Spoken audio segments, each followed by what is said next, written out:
10 years ago, a fruit seller in a town in Tunisia set off a revolution. He set himself on fire. A fire that spread on almost a dozen of countries, destroyed democracies, defeated armies, and gave people hope. Hello and welcome, myself Khushi Vasan, and welcome to my channel. The ones who are new and the ones who are watching me for the first time, I'm an Unacademy educator and take Pol Science on Unacademy. I teach political science on Unacademy for class 11th and 12th. If you guys haven't subscribed to the channel, do subscribe to the channel, share the video as long as you guys can. And one most important thing is do join our official Telegram channel. The link is given in the description box. Do join it. And most importantly, you are going to get the notes of Arab Spring, Berlin Wall. The previous video was Berlin Wall. अगर आप लोगों ने नहीं देखा है तो जल्दी से देख लीजिए. Berlin Wall, Arab Spring and other coming videos पे जो classes होंगी उसका link आपको वहीं पे, उसका जो notes हैं वो आपको वहीं पे मिल जाएंगे. So let's get started with the topic, guys. Not doing much delay. So let's get started with Arab Spring. Arab Spring was a revolution of dignity and democracy. A story, as I said, begins in Tunisia, and a small country. You can have a look. A small country that was situated in the northernmost point of African continent. Here, there was a president in Tunisia who ruled for 23 years. Yes, you heard me right. His name was Zine El Abidine Ben Ali. He ruled for 23 years. 23 years of oppression and corruption, totally. And then something happens. What happened is going to eventually shock you people. On 17th of December 2010, a street vendor who was just 26 years old, his name was Mohammed Bouazizi. He used to sell fruits in his cart, and at the given point in time, local officials confiscated his cart. ठीक है, local officials जो हैं उन्होंने कब्जे में कर लिया cart को, and because he couldn't pay the permit, he didn't have the fees, or he at the given point in time didn't have the permit to sell the fruit wherever he was selling. So what happens is that he offered a fine. Okay, you can keep the fine and let me sell off the vegetables or fruits, because it was the only source of income that he had. But that was not done. He was being harassed, he was being humiliated by the Tunisian government, and he stood outside. Now what he did was something which actually changed the entire scenario, and this is what led to Arab Spring. He stood outside a local government office and set himself on fire. Yes, he set himself on fire, and he was urgently taken to the hospital, and 2 weeks later he eventually died. Until then, he had become a national hero. He was a national hero. You can have a look at how the people were protesting and how the people eventually were having so much anger towards the government, and Bouazizi's death just served as a catalyst to what the people were eventually facing. People eventually were, at the given point in time, there were thousands of people due to unemployment. They eventually, what they did is that they came onto the streets.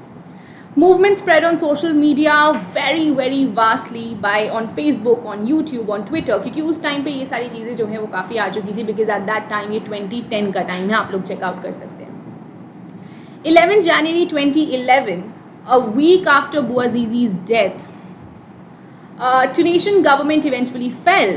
Tunisian government fell, and the president, he was the president, Zine El Abidine Ben Ali. He actually went into exile into Saudi Arabia.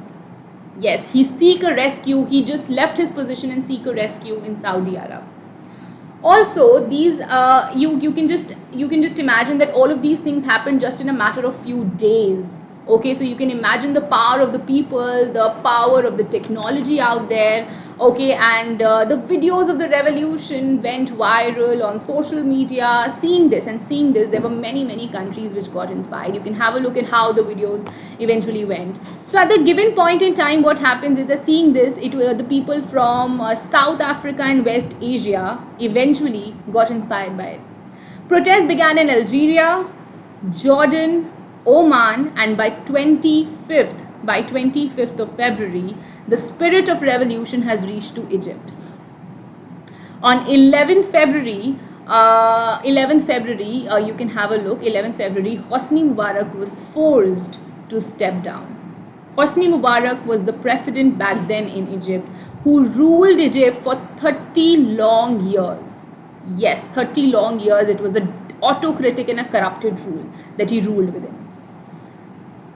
Imagine the power of the revolution, that just few days after there were two autocratic or autocratic or dictatorship regimes that eventually fell.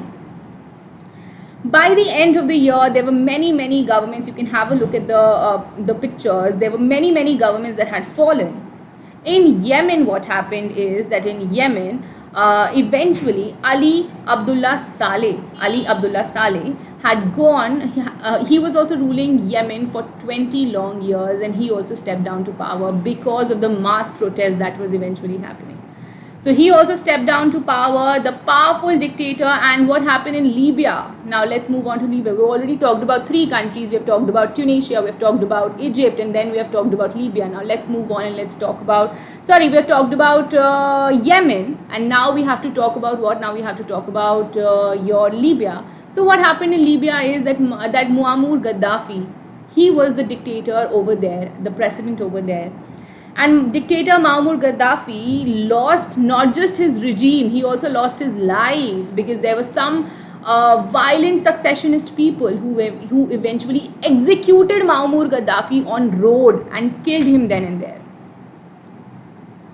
Arab Spring eventually was a political tsunami for many countries out there, for this region especially. At least these 4 standing, at least अगर आप लोग देखें तो ये 4 standing authorities that eventually fell.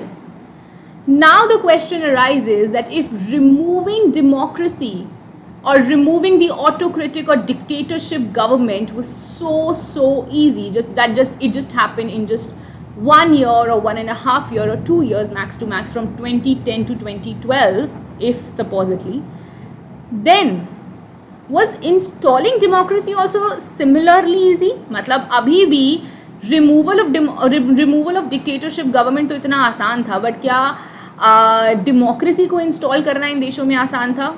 Please do let me know in the comment section and let me know what all are your views. And अगर आपको इसके आगे का वीडियो चाहिए कि इन कंट्रीज़ में dictatorship खत्म हुआ तो उसके बाद क्या होता है, so do let me know in the comment section. I'll be more than happy to make a video on it. Comment below, how did you like the video? I hope you guys liked it. Do not forget to share the video with your friends. Like the video, subscribe to the channel guys if you haven't, and do not forget to join the Telegram group. Do not forget to join the Telegram group, because इसके notes भी आपको वहीं पे मिलेंगे, Berlin wall, क्योंकि मुझे पता है मेरे CBSE क्लास 12 के बच्चे इसको ज़्यादा देखते हैं, इस चैनल को, तो इसीलिए नोट्स भी मैं प्रोवाइड कर रही हूँ उस चैनल पे. तो make sure that all of you people are there joining that channel, and subscribe to the channel. Subscribe करना बिल्कुल भी मत भूलिएगा, and share the video as far as you guys can. Thank you so much guys for watching, and it was great having all of you people, and I'm gonna see you super soon. Until then, lots of love and thank you so much.